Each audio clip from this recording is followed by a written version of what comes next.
ఎర్రకోట నుండి భారతదేశ ప్రధానమంత్రి చేసినటువంటి స్పీచ్ ఏదైతే ఉందో చాలా ఉద్వేగభరితంగాను, చాలా ఉత్సాహపరిచేటట్టుగాను, భారతదేశ ప్రజలను మేల్కొల్పేటట్టుగాను మనకు గుర్తుకు రావాలి.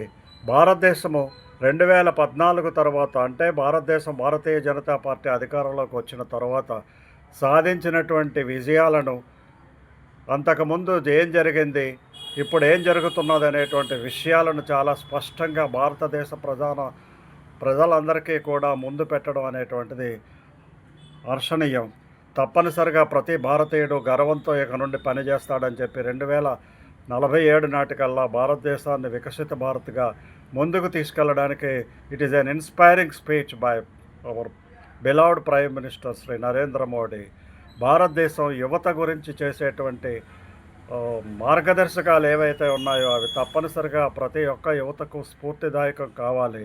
ప్రతి యువకుడు భారతదేశం యొక్క ఔన్నత్యానికి కట్టుబడి పనిచేయాలి. భారతదేశాన్ని ముందుకు తీసుకెళ్లేటువంటి పనిలో ప్రతి ఒక్కరూ సమిధలుగా పనిచేయాల్సినటువంటి అవసరం ఆసన్నమైంది.